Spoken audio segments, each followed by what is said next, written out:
Magandang araw po mga kalingap, may bagong update tayo kay Carla. Bago po ang lahat, kung hindi ka pa nakapag-subscribe sa channel ko, paki-subscribe po sa aking YouTube channel at i-click ang bell button para sa panibagong update.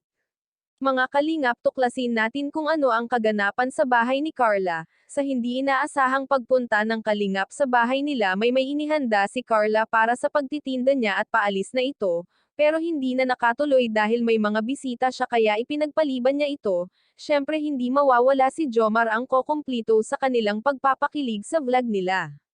May regalo itong si Jomar sa kanya. Binigyan ito ng bulaklak, para saan kaya ang mga iyon?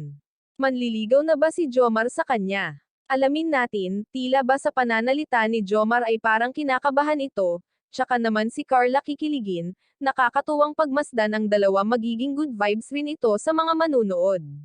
Di mo mapigil ang matuwa sa kanila, tila bang totoo ang ipinapakita kahit na nasa tabi nila ang tatay ni Carla. Mapagbiro talaga itong si Jomar sa kanya, di mapigilan ni Carla na mahiya. Sa ngayon ay naghamon si Jomar ng titigan, subalit di si Jomar makatingin sa mga mata ni Carla na tila ba may ibig sabihin iyon at pinipilit lamang ni Jomar na tingnan si Carla, pero ang totoo di naman talaga kaya ni Jomar makipagtitigan sa kanya. Mga kalingap, may gusto na ba si Jomar sa kanya? May pagkakataon ba na magkakatotoo ang lahat?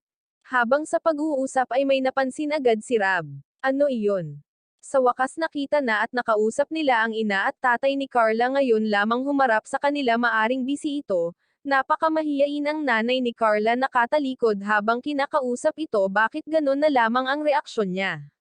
Dahil may ikinahihiya raw siya, tugon naman ito, ayos lang naman sa mga kalingap, at least nakaharap na nila ang mga magulang ni Carla. May mga nalaman ang kalingap tungkol kay Carla sa sinabi ng kanyang ina. Ano ito? Na napakamasipag ni Carla, nagawa pa nitong mamasukan sa tindahan para lang sa mga kapatid niya at sa panggastos nila sa araw-araw.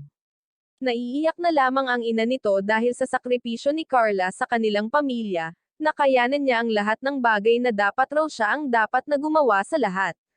Subalit kagustuhan ni Carla ang tumulong sa kanyang ina at si Carla na ang pumupunan ng kakulangan nila sa pamilya. Kahit papano nagkaroon rin siya ng pagmamalasakit at pagmamahal sa nabuo nilang pamilya, at laking tulong na rin iyon sa kanyang mga magulang, dahil nais ni Carla na hindi na mahirapan pa ang ina niya sa kanilang magkakapatid. Maraming salamat po, pakisuportahan po Val Santos Matubang, ama ng Kalingap at Kalingap Rab channel, at sa aking YouTube channel. Please like, share, subscribe and comment ng inyong mga opinyon. Thank you and God bless.